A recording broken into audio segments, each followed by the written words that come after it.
ìkéde òmìnira orílẹ̀-èdè Yorùbá léyìí tó ń wáyé ní òní ogúnjọ́ oṣù Bélú ọdún 2022 2022. Ìkéde òmìnira orílẹ̀-èdè Yorùbá. Ọlọ́run Olódùmarè ló dá wa láti ìgbà ìwáṣẹ̀ gẹ́gẹ́ bí ọmọ Yorùbá. Ó fún wa ní ilẹ̀ Yorùbá ní ogún ìbí. Ọlọ́run ló fi ìdí wa kalẹ̀ pẹ̀lú ògo lórí ilẹ̀ àwọn baba ńlá wa tí a mọ̀ sí ilẹ̀ Yorùbá. Orílẹ̀-èdè Yorùbá, àwa ọmọ ìbílẹ̀ Yorùbá ní a wà ní agbègbè gúúsù ìwọ̀ oòrùn Nàìjíríà ní apá ìwọ̀ oòrùn Áfíríkà. Ọlọ́run Olódùmarè fẹ́ràn àwa ọmọ Yorùbá tó bẹ́ẹ̀ gẹ́ tí ó fi fún wa ní ọ̀gọ̀ọ̀rọ̀ ohun àlùmọ́nì ilẹ̀, ohun àmúṣọrọ̀ pẹ̀lú àìmọye àwọn ènìyàn ọlọ́pọlọ pípé.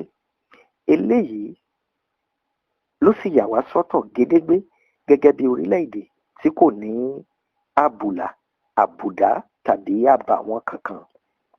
Láti ìgbà ìwáṣẹ̀ àti pàápàá kí àwọn òyìnbó amúnisìn tó gòkè odò, àwa ọmọ Yorùbá ti ń ṣe ògo nínú ọlá àti ọrọ̀, ọgbọ́n, àrísìkí àti ìlọsíwájú. A sì ti ń gbilẹ̀ nínú ètò ìṣèjọba tí ó múnádóko tí ó sì mú ìdàgbàsókè dé bá ìlú ńlá àti kéékèèké káàkiri orílẹ̀-èdè Yorùbá. Ní nǹkan bíi 1,600 ọdún ó lé díẹ̀ sẹ́yìn, èyí 1800, ní àwọn òyìnbó ilẹ̀ Gẹ̀ẹ́sì dé wa lálejò gẹ́gẹ́ bí oníṣòwò lásìkò náà. Gẹ́gẹ́ bí ìṣẹ̀dá orílẹ̀-èdè wa, a fẹ́ràn àlejò púpọ̀. Èyí ló sì fà á tí a fi gba àwọn Gẹ̀ẹ́sì wọ̀nyí, àwọn òyìnbó ilẹ̀ Gẹ̀ẹ́sì wọ̀nyí, ká fi gbà wọ́n tọwọ́ tẹsẹ̀.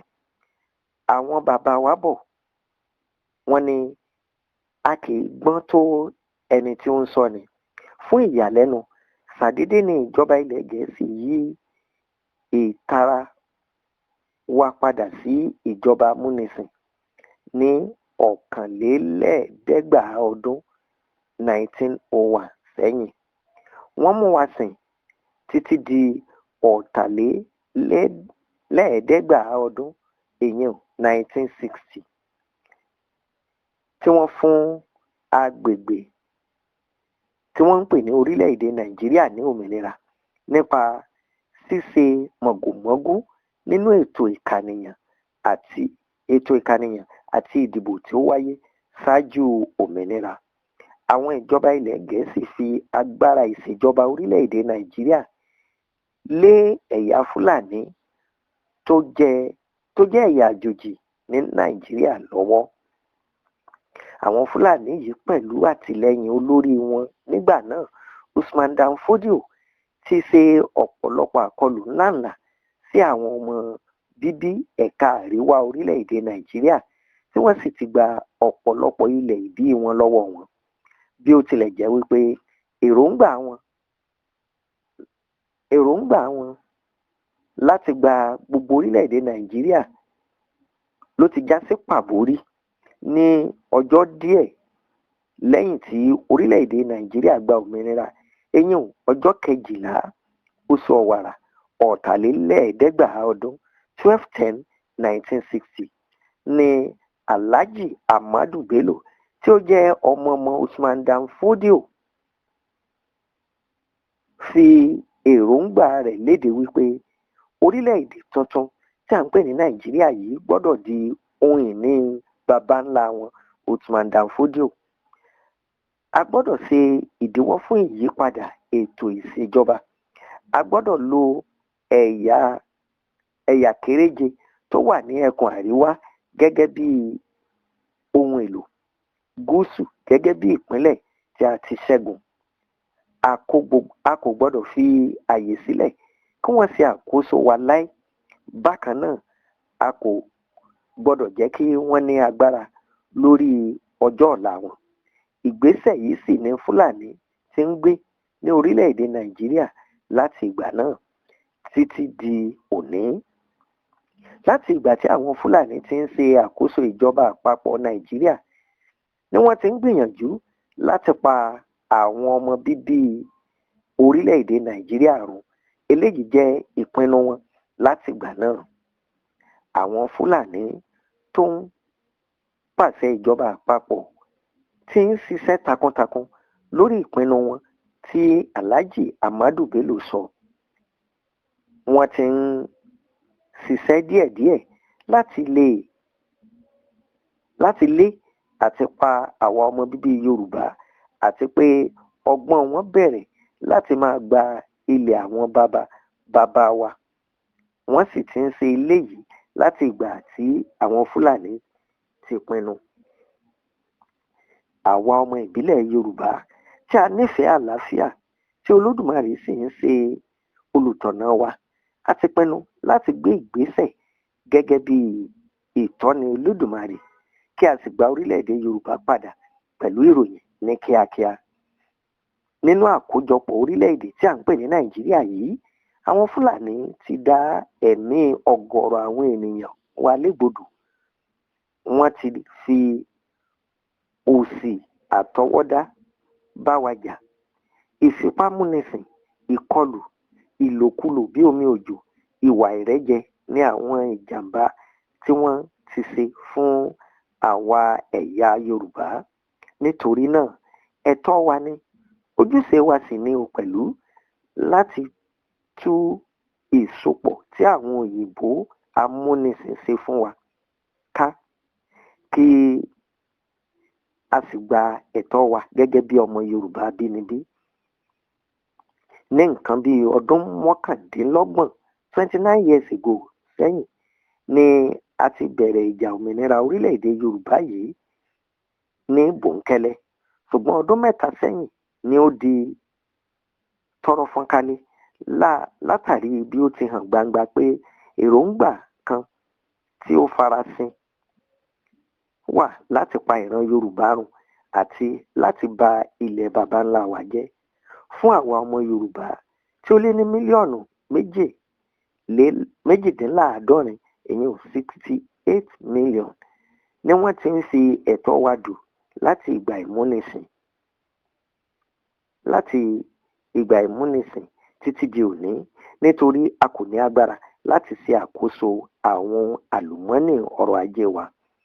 Eléyìí ló sì yọrí sí ìsìnrú tí ó ń lọ lọ́wọ́ lórí ilẹ̀ baba wa lónìí.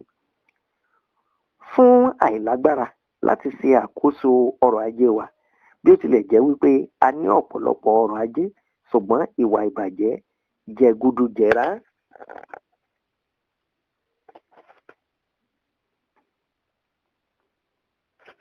ìwà ìbàjẹ́ jẹgúdújẹrá àti ìmọ̀tara ẹni nìkan ti fa òṣì tí kò ṣeé fi ẹnu sọ fún àwọn ènìyàn wa.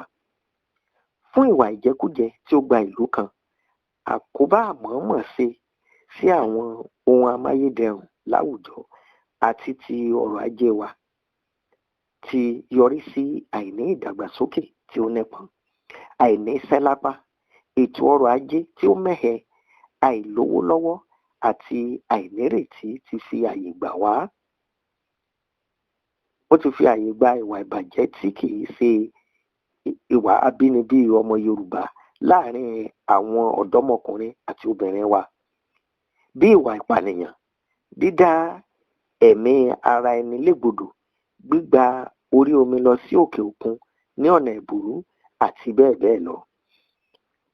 Fún ìdúmọ̀húrú mọ́ni Fúlàní, pabambarì ibẹ̀ ni wípé àwọn Fúlàní ti ń fi ọwọ́ lálẹ̀ fún wa lórí ilẹ̀ baba wa. Àwọn agbésùmọ̀mí, oníjàgídíjàgan àti darandaran ni wọ́n ń dúnkùkù lájà mọ́ wa lórí ilẹ̀ àwọn baba ńlá wa. Ní báyìí, a ń fi ojú winá ìṣòro ńlá lórí ètò ààbò, ìpànìyàn lórí ilẹ̀ baba ẹni, ìṣekúpa àwọn Kìrìsìtẹ́nì, ìpànìyàn lóòrèkóòrè, ìjínigbé, ìfipá bá àwọn obìnrin lò pọ̀, olè jíjà, pípa àwọn ibùgbé run, fífi ẹran jẹ oko àti gbígba ilẹ̀ ẹni ní tipátipá tìkúùkù. Fún àwa ọmọ bíbí ilẹ̀ Yorùbá, àwọn ewu ńlá tí à ń dojúkọ báyìí ni ewu ìparun lójijì láti pàṣẹ ìpàdánù ilé àjogúnbá wa, àṣà wa, èdè wa, ìtàn wa àti ìdánimọ̀ wa. Fún àìní àǹfààní láti lọ sí oko, ọ̀kan gbòógì lára iṣẹ́ abínibí ilẹ̀ Yorùbá ni iṣẹ́ àgbẹ̀. Ṣùgbọ́n látàrí ètò ààbò tó dẹnu kọlẹ̀, a kò lè dáko mọ́. Èyí sì ti ń ṣe àkóbá ńláǹlà fún ìmówówọlé lórí ètò ọ̀gbìn. Nítorí ìdí èyí, owó ọ̀gbìn kò wọlé mọ́. Ní báyìí, ìjọba àpapọ̀ tí àwọn Fúlàní ń darí gbèrò láti jẹ́ kí ilé wa wà fún ìjẹ ẹran àti ibùgbé àti kí ibùgbé fún Fúlàní, kí ilẹ̀ wa má ṣe wúlò fún ọ̀gbìn, àṣẹ̀yìnwá àṣẹ̀yìnbọ̀ kí ilẹ̀ náà di tiwọn. Fún òfin tuntun tí ìjọba Nàìjíríà fẹ́ gbé kalẹ̀ láti gba omi wa, láìpẹ́ yìí ni ìjọba Nàìjíríà ń halẹ̀ mọ́ àwa ọmọ Yorùbá pẹ̀lú ìwé àbádòfin tí yóò fún ìjọba àpapọ̀ ní agbára láti gba àwọn omi tí Olódùmarè fún wa pẹ̀lú àwọn àlùmọ́nì inú rẹ̀. Ọ̀pọ̀lọpọ̀ alagbalúgbú omi ni Elédùà fi ta wá lọ́rẹ ní ilẹ̀ Yorùbá, bí omi òkun, ọ̀sà, adágún omi odò ńláńlá àti kéékèèké. Nítorí náà, ìyàlẹ́nu gbáà ló jẹ́ wípé à ń kojú ìhàlẹ̀ báyìí láti ọwọ́ ìjọba àpapọ̀ ní Nàìjíríà. Fún èròǹgbà láti sọ orílẹ̀-èdè Nàìjíríà di orílẹ̀-èdè Mùsùlùmí, èròǹgbà àti sọ orílẹ̀-èdè Nàìjíríà di ti Mùsùlùmí láti ọwọ́ àwọn Fúlàní tí wọ́n ń ṣe àkóso ìjọba Nàìjíríà sì ń ṣe àwa ọmọ Yorùbá ní hà, nítorí wípé àṣà wa kò fi àyè gba ìjà ẹ̀sìn. Nítorí náà, a lòdì sí irú ìgbésẹ̀ bẹ́ẹ̀ pátápátá. Fún ìjọba àpapọ̀ Nàìjíríà tí àwọn Fúlàní ń tukọ̀ rẹ̀, ìtẹ́jú ètò ọmọ ènìyàn mọ́lẹ̀ àti àìṣòdodo ti fa ikú àìròtẹ́lẹ̀ àti ìpànìyàn ọ̀pọ̀lọpọ̀ àwọn ọmọkùnrin àti ọmọbìnrin tí wọ́n jẹ́ ògo ọ̀la ilẹ̀ Yorùbá. Díẹ̀ nínú àwọn tí wọ́n ti rí ikú ọ̀sán gangan he òun ni Olóyè Ọbáfẹ́mi Awólọ́wọ̀, Olóyè MKO Abíọ́lá, Olóyè Bọ́lá Ìgè, Olóyè Gani Fáwẹ̀hìnmí, Olóyè Fúnmiláyọ̀ Ransome Kuti, Bàbá Fẹlá Aníkúlápó Kuti, Ọ̀gbẹ́ni Àdìsá Saheed Ọlálékan, Ọ̀gbẹ́ni Fatai Yẹ̀kínì Ọlátúbọ̀sún, Omidan Tolúlọpẹ́ Arótilé àti bẹ́ẹ̀ bẹ́ẹ̀ lọ. Fún àwa ọmọ ìbílẹ̀ Yorùbá tí wọ́n ti fi sínú òkùnkùn ẹrú fún ọ̀pọ̀lọpọ̀ ọdún pẹ̀lú èrò àrékérekè,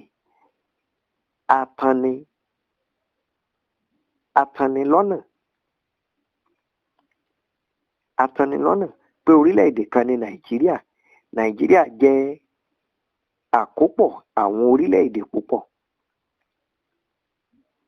Fún ní ọjọ́ kẹjọ tí oṣù kìíní ọdún 1897, Flora Shaw jẹ́ amúnisìn ìlú Gẹ̀ẹ́sì kan.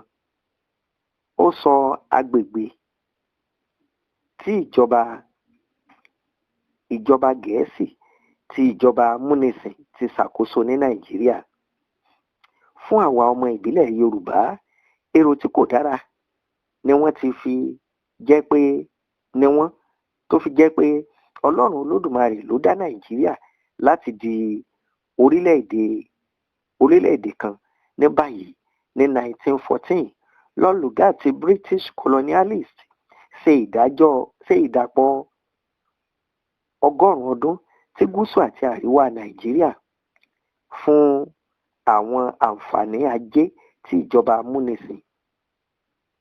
amúnisìn. Olódùmarè kò so Nàìjíríà pọ̀ gẹ́gẹ́ bí orílẹ̀-èdè kan. Fún àwa ọmọ oníbìílẹ̀ Yorùbá, a wà lábẹ́ ìgbèkùn ìbẹ̀rù àrékérekè pé orílẹ̀-èdè Nàìjíríà jẹ́ orílẹ̀-èdè tí a kò lè pín sí. Òótọ́ ni pé Nàìjíríà jẹ́ ìpínyà, kò sì sí orílẹ̀-èdè kan rí. Ọ̀pọ̀lọpọ̀ àwọn orílẹ̀-èdè abínibí wà ní Nàìjíríà. Ní ọjọ́ 8 oṣù kìíní ọdún 1897, Flora Shaw sọ agbègbè tí ìjọba Gẹ̀ẹ́sì tí múnisìn ń ṣàkóso ní Nàìjíríà nítorí pé orílẹ̀-èdè Yorùbá ti wà lórí ilẹ̀ àwọn baba wa ṣáájú kí ó tó pe Nàìjíríà kí Shaw tó pe Nàìjíríà ní Nàìjíríà, tàbí kódà kí ó tó di pé Olúwa Lugard 1914 amalgamation.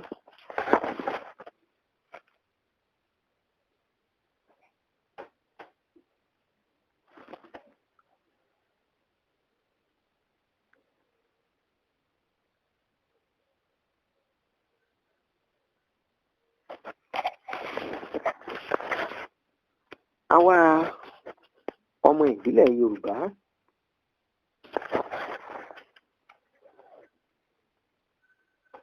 (1914 amalgamation) àti Federal Republic of Nigeria ti túká pátápátá láti òní.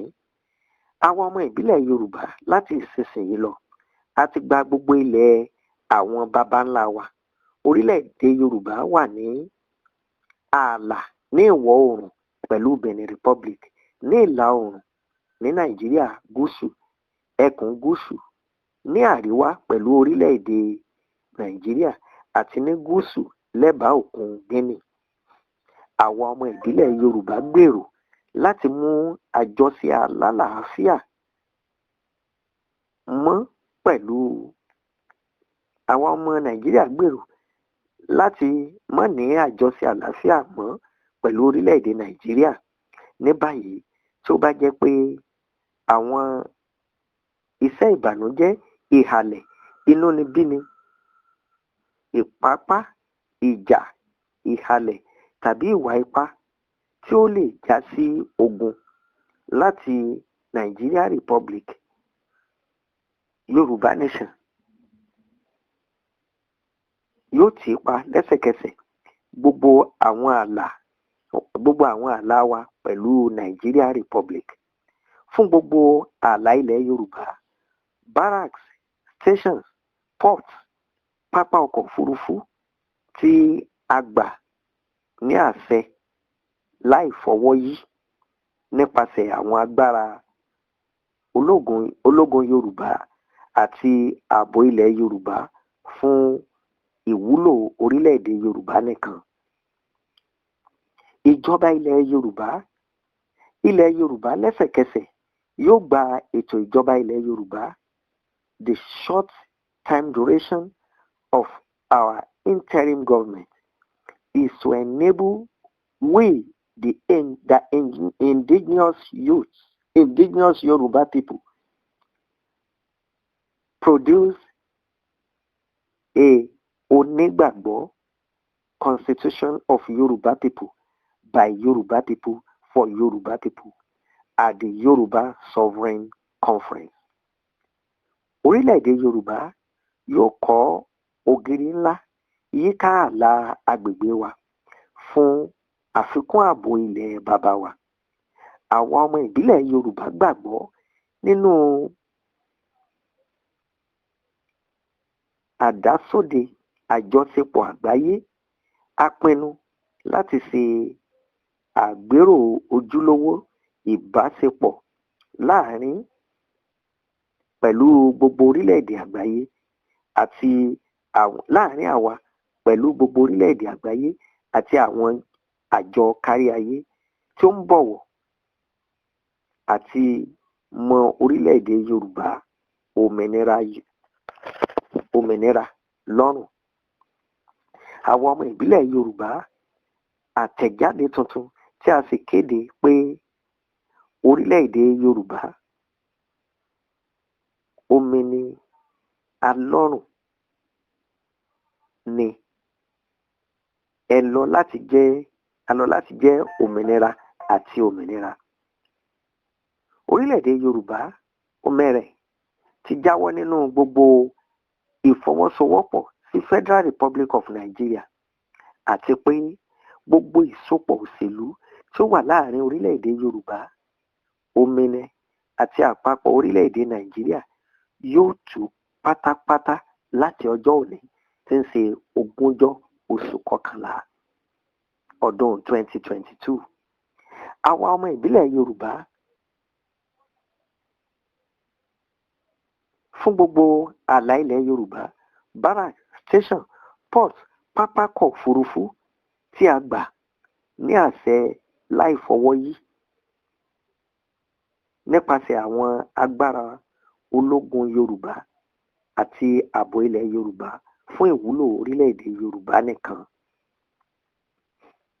Ìjọba ilẹ̀ Yorùbá lẹ́sẹ̀kẹsẹ̀ ni yóò gba ìṣèjọba orílẹ̀-èdè Yorùbá.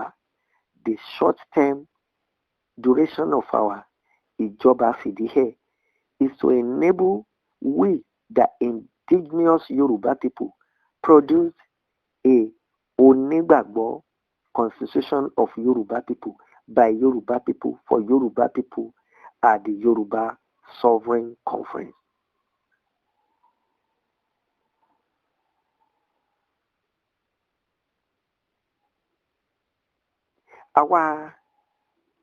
Àwa ọmọ ìbílẹ̀ Yorùbá gbàgbọ́ nínú àdásọ nínú ìbáṣepọ̀ àgbáyé. A pinnu láti ṣe àgbérò ojúlówó ìbáṣepọ̀ láàrin àwa pẹ̀lú gbogbo orílẹ̀-èdè àgbáyé àti àwọn àjọ kárí ayé tí ó ń bọ̀wọ̀ àti ìmọ̀ orílẹ̀-èdè òmìnira. Nítorí náà, àwa ọmọ Yorùbá tó jẹ́ àwa ọmọ ìbílẹ̀ Yorùbá àtẹ̀jáde tuntun tí a sì kéde pé orílẹ̀-èdè Yorùbá òmìnira lọ́rùn ni a ní ẹ̀tọ́ òmìnira. Àwa ọmọ ìbílẹ̀ Yorùbá àtẹ̀jáde tuntun tí a sì kéde pé orílẹ̀-èdè Yorùbá láti jẹ́ òmìnira àti òmìnira. Orílẹ̀-èdè Yorùbá òmìnira ti jáwọ́ nínú gbogbo ìfọwọ́sowọ́pọ̀ sí Federal Republic of Nigeria àti pé gbogbo ìsopọ̀ òṣèlú tí ó wà láàrin orílẹ̀-èdè Yorùbá àti àpapọ̀ orílẹ̀-èdè Nàìjíríà yóò túká pátápátá láti ọjọ́ òní. Nítorí náà, àwa ọmọ Yorùbá tó jẹ́ ìbílẹ̀ ké sí ayé fún oore ète wa.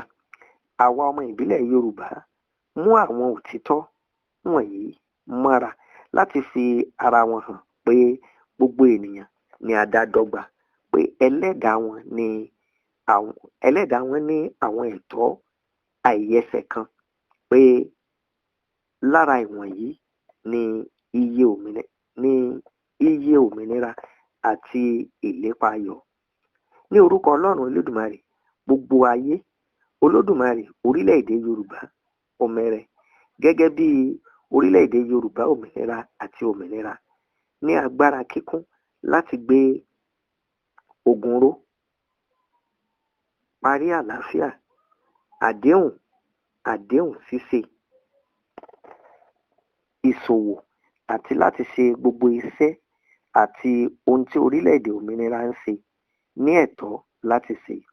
Fún ìkéde òmìnira orílẹ̀-èdè Yorùbá pẹ̀lú àwa ọmọ Yorùbá àtóbílẹ̀, àgbékalẹ̀ oore-ọ̀fẹ́, ògo,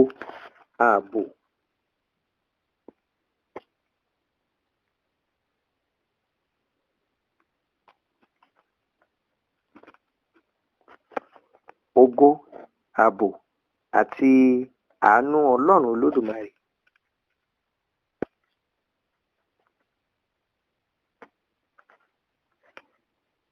Àti àánú Ọlọ́run Olódùmarè, àwa ọmọ orílẹ̀-èdè Yorùbá a ṣe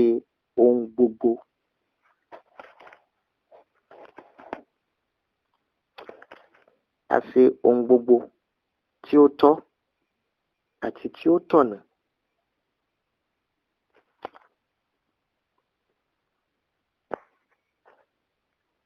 àti ohun gbogbo tí ó tóbi àti ọlá láti ṣe àfihàn nígbà gbogbo láti ìmọ́lẹ̀ àti ògo Ọlọ́run Olódùmarè ní gbogbo ìran dúdú.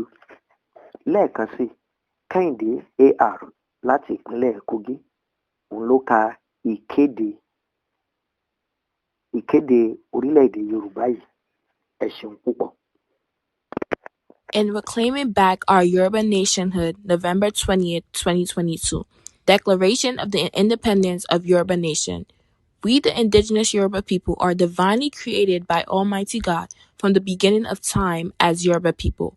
Almighty God has gloriously located us on our ancestral land, widely known as Yoruba Kingdom, Yoruba Nation, Yoruba Land. We, the indigenous Yoruba people, are located at the southwestern part of Nigeria, western part of Africa.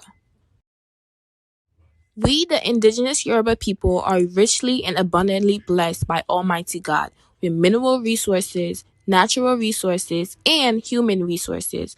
From the beginning of time and before the advent of the colonial masters, we, the indigenous Yoruba people, were thriving in wealth, wisdom, prosperity, progress, advancement, and good governance, living in well-established urban cities and towns. The British first came to our Yoruba land as traders and as friends in the 1800s. Suddenly, the British changed our warm reception to colonization in 1901. We, the indigenous Yoruba people, remained colonized until 1960, when independence was granted to the area called the Federal Republic of Nigeria. Through manipulated census and elections, the British handed power over to the Fulani, a non-indigenous foreign tribe in Nigeria. The foreign Fulani, led by Uthman Dan Fodio, invaded and captured northern Nigeria. His mission to capture the entire Nigeria failed. Shortly after Nigerian independence, the great-grandson of Uthman Dan Fodio, Alhaji Ahmadu Bello, made the statement, "The new nation called Nigeria should be an estate of our great-grandfather Uthman Dan Fodio. We must ruthlessly prevent a change of power. We use the minorities of the North as willing tools and the South as a conquered territory, and never allow them to rule over us and never allow them to have control over their future." This has become a mission statement of the Fulani in Nigeria. The Fulani-controlled the federal government has always been working towards achieving the agenda of the mission statement of Alhaji Ahmadu Bello. The gradual elimination of we the indigenous people have been systematic takeover of our ancestral land, have been ongoing ever since this Fulani mission statement. In the arrangement called Nigeria, we the indigenous Yoruba people keep on experiencing a long train of killings, deliberate poverty, continuous slavery, abuses, injustice, inequality, and encroachment of our ancestral land. For we, the indigenous Yoruba people, have been denied the rights to all our resources from colonization till date. For we, the indigenous Yoruba people, lack the power to control our resources, which has led continuous slavery on our ancestral land. For we, the indigenous Yoruba people, are living in extreme poverty as a result of continuous slavery. For we, the indigenous Yoruba people, are kept under the burden of unimaginable corruption due to bad governance. For we, the indigenous Yoruba people, keep witnessing the continuous neglect and destruction of our social and economic infrastructure. For we, the indigenous Yoruba people, entire territory remain largely underdeveloped. For the very high rate of unemployment, terrible economic hardship, hopelessness, homelessness have made suicide, death, migration through desert, through ocean, to be high among a lot of Yoruba youth. For the culture of we the indigenous Yoruba people is almost extinct as the morals of our youth almost non-existent. For we the indigenous Yoruba people are being threatened by Fulani terrorists on our ancestral land. Terrorists, bandits, herdsmen are causing very serious threat to our continuous existence on our ancestral land. For we the indigenous people are currently witnessing terrible insecurity, ethnic cleansing, genocide, Christian elimination, killings, kidnapping, raping, robbery, settlement destruction, farmland destruction, and land grabbing. For we the indigenous Yoruba people are facing a very serious threat of extinction from loss of our heritage, culture, language, history, identity, and land. For we the indigenous Yoruba people who are predominantly farmers cannot go to farms and can no longer generate income from farming due to Fulani herdsmen, brutality, and killings. We the indigenous people can no longer derive numerous benefits of our rich farming soil.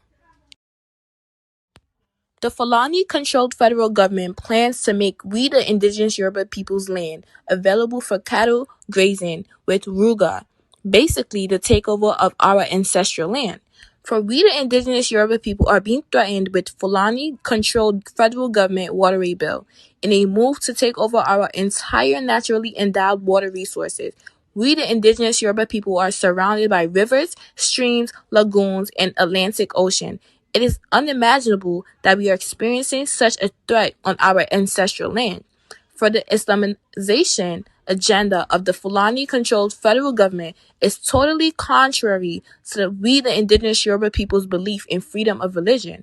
For English language, it was introduced by the colonial masters to replace our God-given rich Yoruba language. This was done to keep the indigenous Yoruba people in perpetual slavery and make us lose our very rich Yoruba language and ancestral identity. For our rich Yoruba language henceforth be the official language in our Yoruba nation. For the gross human rights abuses and injustice of Fulani-controlled Nigerian federal government have led to numerously untimely death and assassination of many great Yoruba sons and daughters.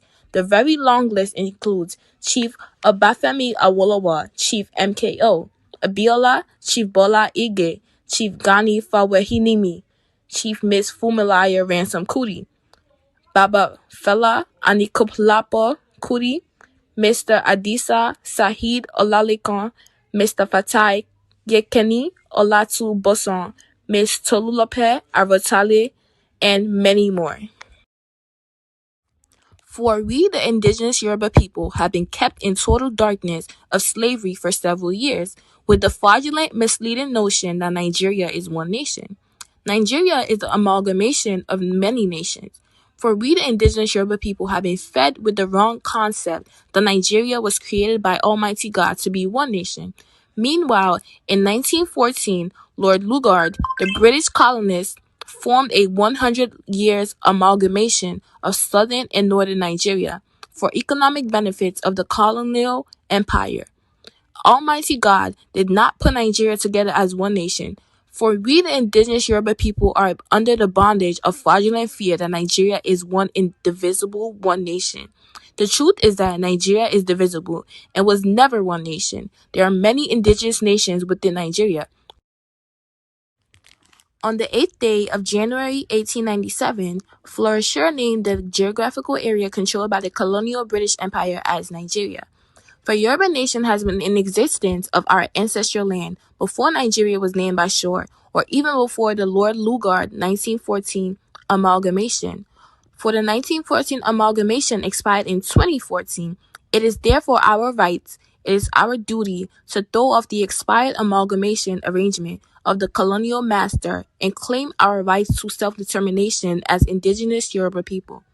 For Nigeria is definitely not a federal republic. Nigeria is structured as a unitary system of government empowered with the fraudulent 1999 constitution and the government leadership positions fully dominated by Fulani. The unitary system has made it possible for the ruling Fulani government to seize control of all our resources and make almost we the indigenous people live in abject poverty. For all these reasons and many more, if endlessly continue, may lead to war. We, the peace-loving indigenous Yoruba people, choose to peacefully exit Nigeria, avoid war, and claim back Yoruba nationhood now. For we, the indigenous Yoruba people, successfully accomplished 5 million signatures as peaceful exit petition and referendum from Nigeria. This great achievement is very strong indicator for the great peoples of the world to know of our strong desire to peacefully exit Nigeria now. The history of the Fulani-controlled federal government is a history of repeated injustice, inequality, destruction, killings, and gross abuses of human rights over we the indigenous Yoruba people. To prove this, short summary of the candid facts are hereby submitted to a candid world. The struggle for Yoruba nation independence started almost 29 years ago. The struggle has been low-key until about 3 years ago when it became too obvious that there's a hidden agenda to destroy our Yoruba race and our ancestral land. We, the peace-loving indigenous Yoruba people, being guided by Almighty God, have decided to take our destiny into our own hands and peacefully reclaim our Yoruba nationhood immediately. We definitely cannot continue to be part of the geographical expression known as Nigeria that was put together purely for the economic interest of the colonial British Empire. We, the indigenous people of Yoruba nation, have the right to declare and to reclaim our Yoruba nationhood and exercise our rights of self-determination. We as indigenous Yoruba people have the right to defend our lives, properties, resources, history, heritage, culture, language, and land. We, the indigenous Yoruba people, have the right to exit Nigeria and claim our rights to self-determination as indigenous people. By the amazing grace of Almighty God, we are reclaiming and declaring the independence of Yoruba nation because we have been a Yoruba nation since the beginning of time, even before the advent of colonization. We as peace-loving people, knowing absolutely that we are a separate nation, have decided to retain our identity of Yoruba nationhood ordained by God. We, the indigenous Yoruba people, believe that any arrangement short of sovereign independent Yoruba nation will make it impossible for us to defend and protect our lives, properties, liberty, resources, dignity, heritage, history, language, identity, and ancestral land.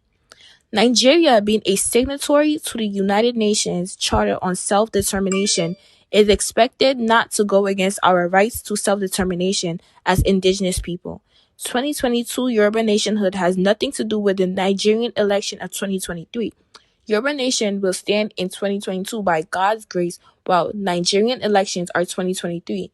Basically, South Sudan came out of Sudan, and Sudan is still existing. Eritrea came out of Ethiopia, and Ethiopia is still existing. Croatia, Serbia, and other came out of Yugoslavia, and Yugoslavia is still existing. Yoruba nation is coming out of Nigeria, and Nigeria will still be Nigeria. In the name of the Most High God Almighty, we the indigenous Yoruba people hereby throw off all political and economic ties with the government of Federal Republic of Nigeria and become sovereign independent Yoruba nation. Therefore, by the grace of God Almighty, we the indigenous Yoruba people are absolved from all allegiance to the government of Federal Republic of Nigeria and all political connections between we the indigenous Yoruba people and the Federal Republic of Nigeria are totally dissolved from this day. We, the indigenous Yoruba people, from henceforth take over all our territorial ancestral land. Our Yoruba nation is bordered on the west by the Benin Republic, on the east by Nigerian South region, on the north by Nigerian Republic, and on the south by Gulf of Guinea. We, the indigenous Yoruba people, intend to maintain a peaceful relationship with the Republic of Nigeria. Meanwhile, should there be any acts of provocation, intimidation, oppression, suppression, aggression, threats, or violence that can lead to war from the Nigerian Republic, Yoruba Nation will immediately shut down all our borders with Nigeria Republic.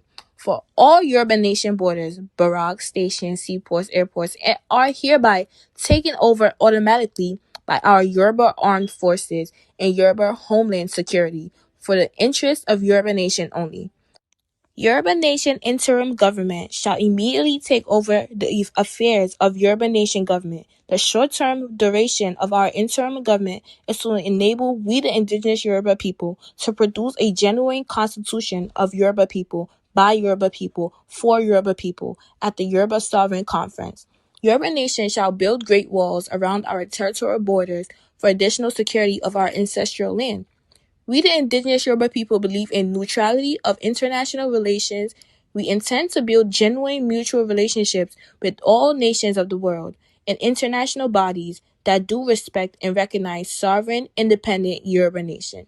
We, the indigenous Yoruba people, solemnly publish, reclaim, and declare that sovereign, independent Yoruba nation have the right to be free and independent. The sovereign, independent Yoruba nation are absolved from all allegiance to the Federal Republic of Nigeria, that all political connection between sovereign, independent Yoruba nation and the Federal Republic of Nigeria is to totally dissolve from this day.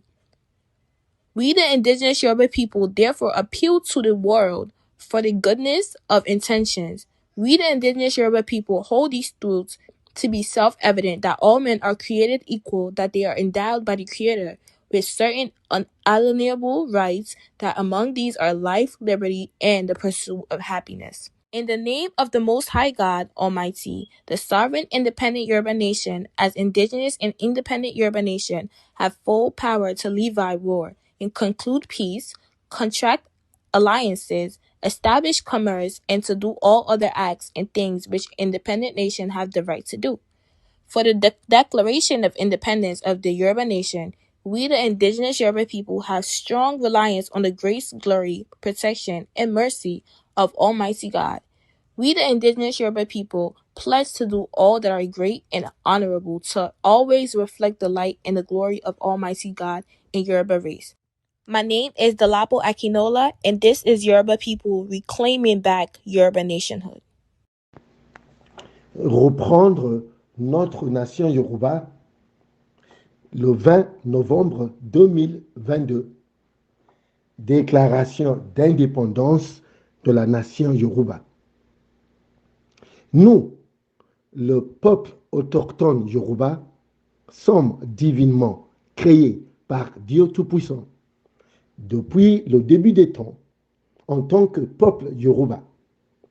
Dieu Tout-Puissant nous a glorieusement localisés sur notre terre ancestrale, largement connue sur le nom de Royaume Yoruba, Nation Yoruba et Terre Yoruba. Nous, le peuple autochtone Yoruba, sommes situés au sud-ouest du Nigeria, dans l'Afrique occidentale. Nous, le peuple autochtone Yoruba, sommes richement et abondamment dotés par Dieu Tout-Puissant de ressources minérales, naturelles et humaines. Depuis le commencement des temps et avant l'avènement des maîtres coloniaux, nous, le peuple autochtone Yoruba, étions prospères dans la richesse, la sagesse, la prospérité, le progrès, l'avancement et la bonne gouvernance. Et nous vivions dans des villes urbaines très bien établies. Les Britanniques sont venus pour la première fois dans notre pays Yoruba en tant que commerçants et amis dans les années 1800. Soudain, en 1901, les Britanniques ont profité de notre accueil chaleureux et nous ont entraînés dans la colonisation. Nous, le peuple autochtone Yoruba, sommes restés colonisés jusqu'en 1960, lorsque l'indépendance a été accordée à la région appelée la République fédérale du Nigeria.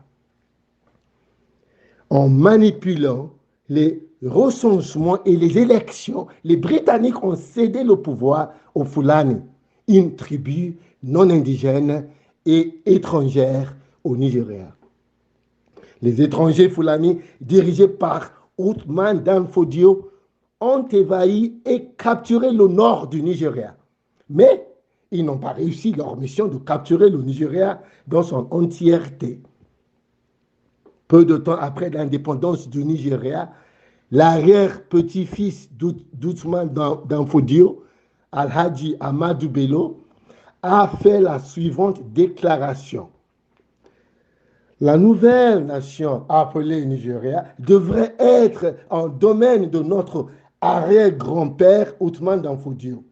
Nous devons empêcher impitoyablement un changement de pouvoir. Nous utiliserons les minorités du Nord comme des outils volontaires et le Sud comme un territoire conquis. Et nous ne les laisserons jamais nous dominer. Et nous ne leur permettrons jamais de contrôler leur avenir. Fin de citation.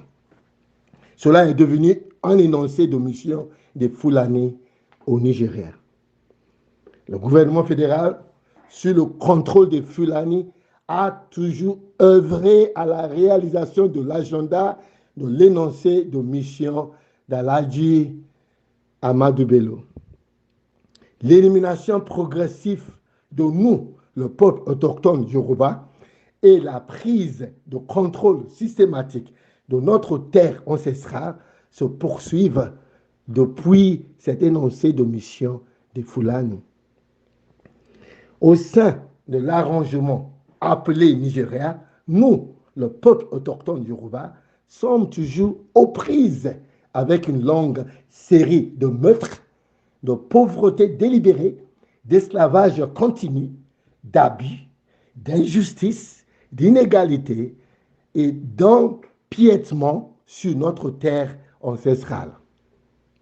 Car nous, le peuple autochtone Yoruba, nous sommes vus nier les droits à toutes nos ressources depuis la colonisation jusqu'à ce jour. Car nous, le peuple autochtone Yoruba, n'avons pas le pouvoir de contrôler nos ressources, ce qui a conduit à l'esclavage continu sur notre terre ancestrale. Car nous, le peuple autochtone Yoruba, vivons dans une pauvreté extrême en raison de l'esclavage continu. Car nous, le peuple autochtone Yoruba, sommes maintenus sous le fardeau d'une corruption inimaginable, due à une mauvaise gouvernance. Car nous, le peuple autochtone Yoruba, continuons d'être témoins de la négligence et de la destruction continue de nos ressources et de notre infrastructure sociale et économique.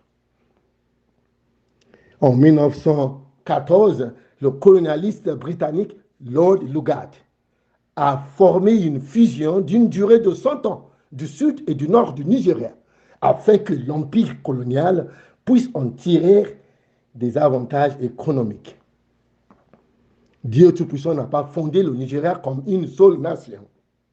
Car nous, le peuple autochtone Yoruba, sommes asservis par la crainte frauduleuse selon laquelle le Nigeria est une seule nation indivisible. La vérité en est que le Nigeria est divisible et n'a jamais été une seule nation. Il existe de nombreuses nations autochtones au Nigeria. Le 8 janvier 1897, Flora Shaw a nommé la zone géographique contrôlée par l'Empire britannique colonial comme le Nigeria. Car la nation Yoruba avait existé sur notre terre ancestrale avant que le Nigeria ne soit nommé par Shaw, ou même avant la fusion de Lord Lugard en 1914. Car la fusion de 1914 a expiré en 2014. C'est donc notre devoir de rejeter l'arrangement de fusion du maître colonial qui s'est expiré et de revendiquer nos droits à l'autodétermination en tant que peuple autochtone Yoruba. Car le Nigeria n'est certainement pas une république fédérale. Le Nigeria est structuré comme un système de gouvernement unitaire doté de la constitution frauduleuse de 1899 et dont les postes de direction du gouvernement sont entièrement dominés par les Fulani. Le système unitaire a permis au gouvernement Fulani au pouvoir de prendre le contrôle de toutes nos ressources et de nous faire vivre, nous, les peuples autochtones presque dans une pauvreté abjecte. Pour toutes ces raisons et bien d'autres, le Nigeria pourrait être plongé dans la guerre si cette situation perdure. Nous, le peuple indigène Yoruba, épris de paix, choisissons de quitter pacifiquement le Nigeria, d'éviter la guerre et de revendiquer notre statut de nation Yoruba maintenant. Pour nous, le peuple autochtone Yoruba, car nous, le peuple autochtone Yoruba, avons réussi à obtenir 5 millions de signatures en tant que sortie pacifique ou pétition ou référendum du Nigeria. Cette grande réalisation est un indicateur très fort pour que les grands peuples de ce monde sachent notre fort désir de quitter pacifiquement le Nigeria maintenant.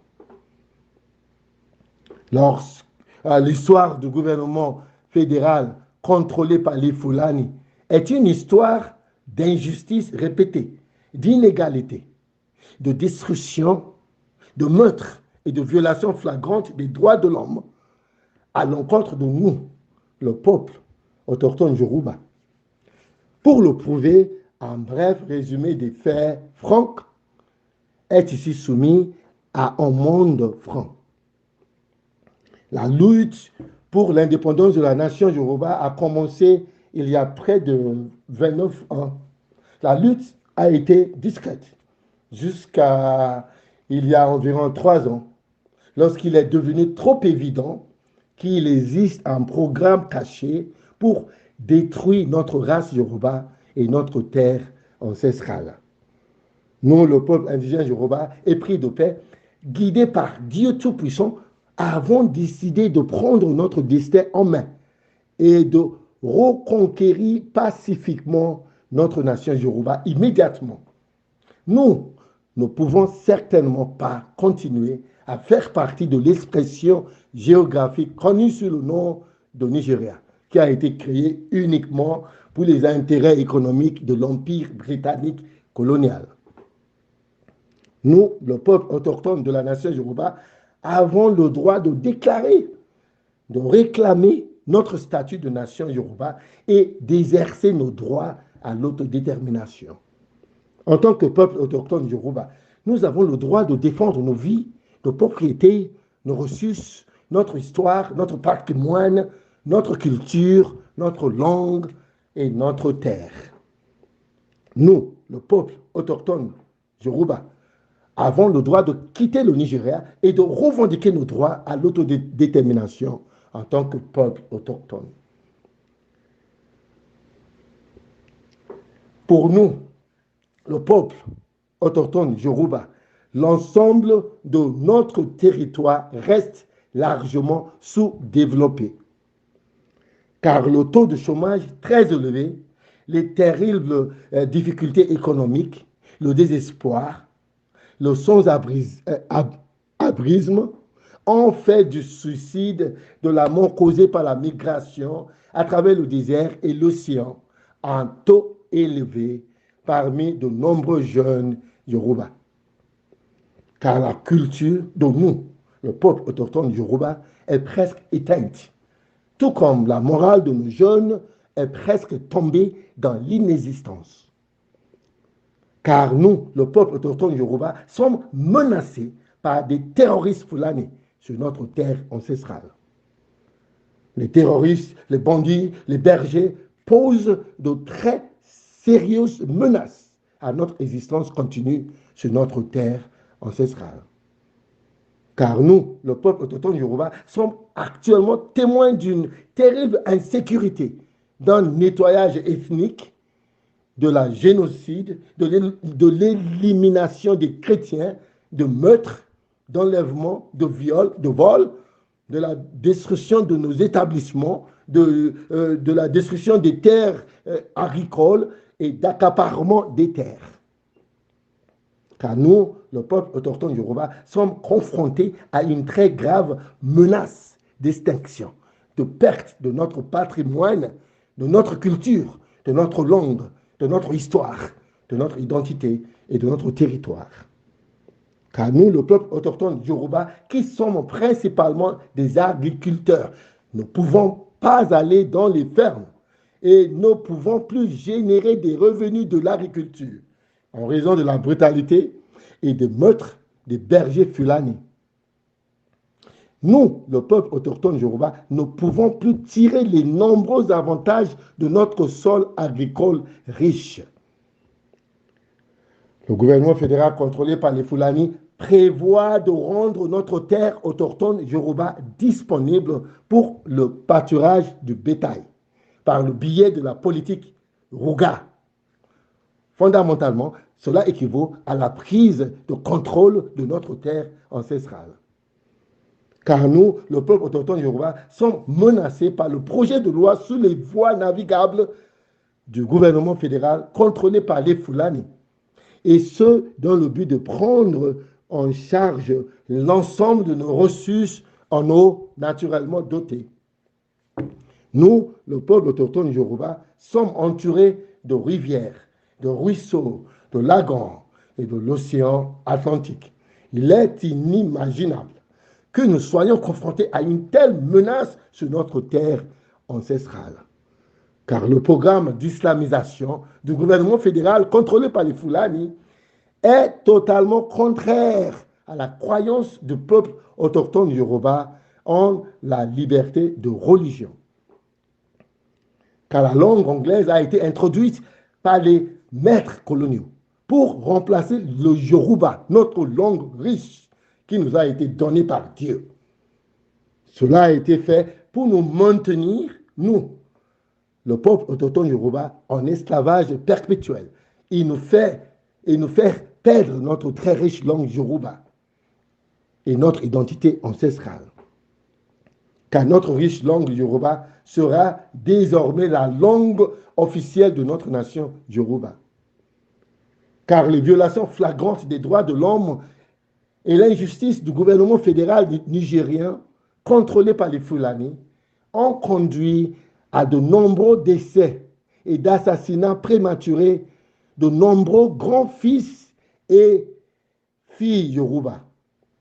La très longue liste comprend le chef Obafemi Awolowo, le chef M.K.O. Abiola, le chef Bola Ige, le chef Gani Fawehinmi, le chef Madame Fumilayo Ransome Kuti, notre père Baba Femi Anikulapo Kuti, Monsieur Adissa Saïd Olalekon, Monsieur Fatai Yekini Olatunbosun, Madame Tolulope, Mademoiselle Tolulope Arutile et bien d'autres.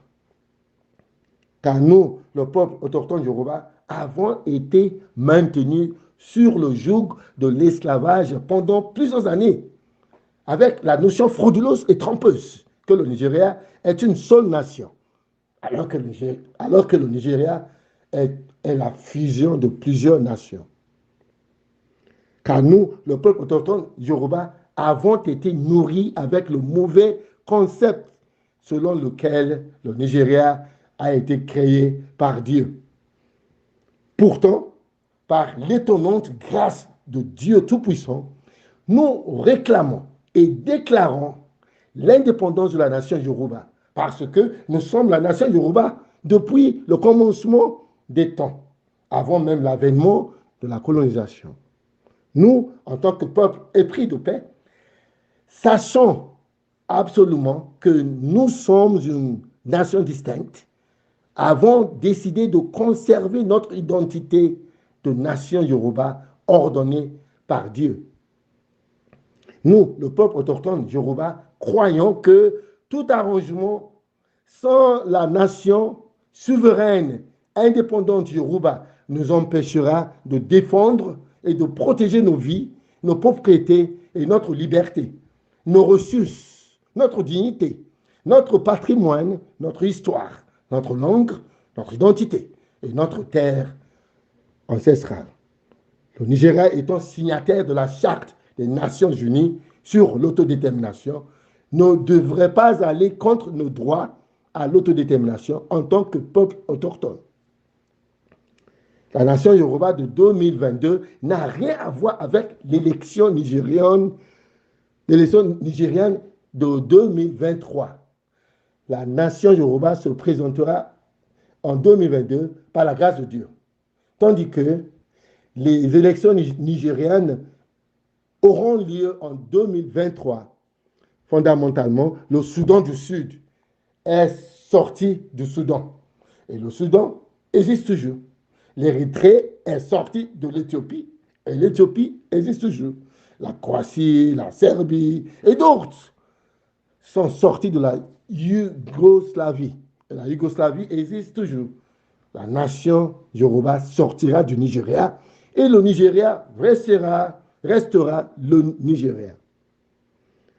Au nom du très haut Dieu Tout-Puissant, nous, le peuple autochtone Yoruba, rompons par la présente tous les liens politiques et économiques avec le gouvernement de la République fédérale du Nigeria et devenons une nation Yoruba souveraine, indépendante.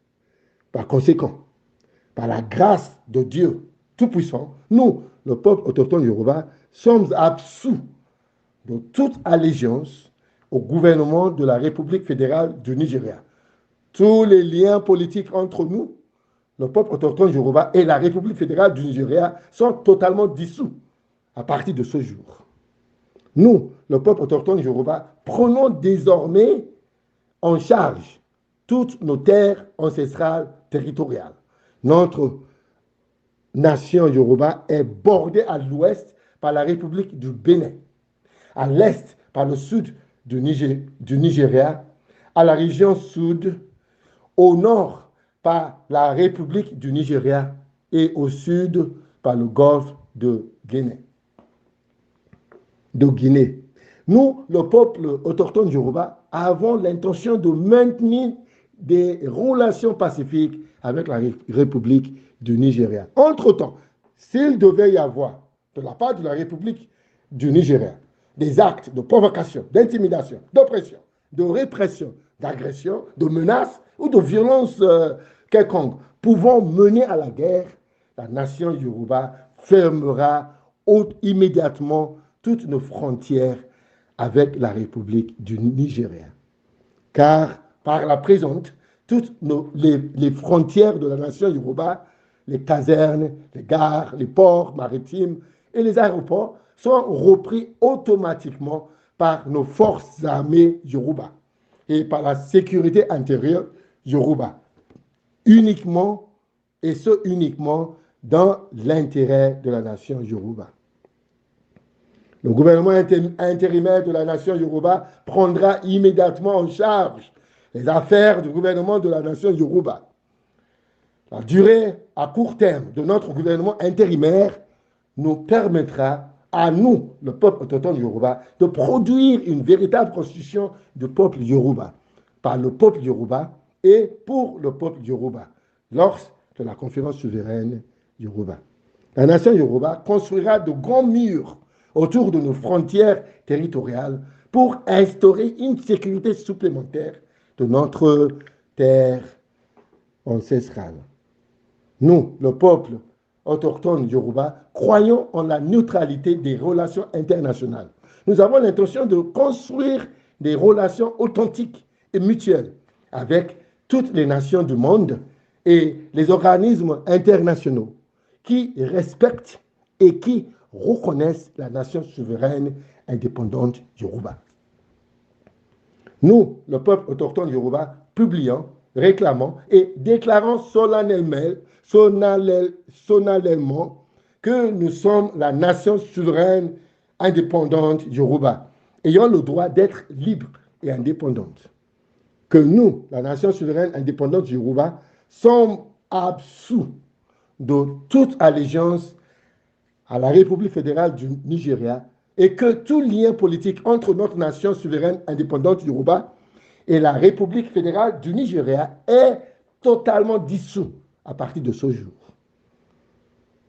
Nous, le peuple autochtone Yoruba, faisons donc appel au monde par la bonté de nos intentions.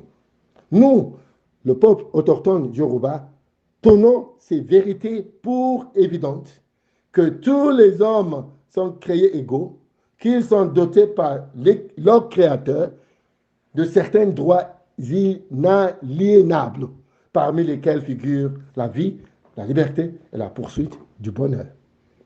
Fin de citation. Au nom du très haut Dieu Tout-Puissant, la nation souveraine indépendante Yoruba, en tant que nation Yoruba autochtone et indépendante, a le plein pouvoir de déclencher la guerre, de conclure la paix, de contracter des alliances, d'établir le commerce et de faire tous les autres actes et toutes les autres choses que toute nation indépendante a le droit de faire. Pour la déclaration d'indépendance de la nation Yoruba, nous, le peuple autochtone Yoruba, avons une forte confiance en la grâce, la gloire, la protection et la miséricorde de Dieu Tout-Puissant. Nous, le peuple autochtone Yoruba, nous engageons à faire toutes les choses qui sont extraordinaires et honorables pour refléter toujours la lumière et la gloire de Dieu Tout-Puissant dans toute la race Yoruba.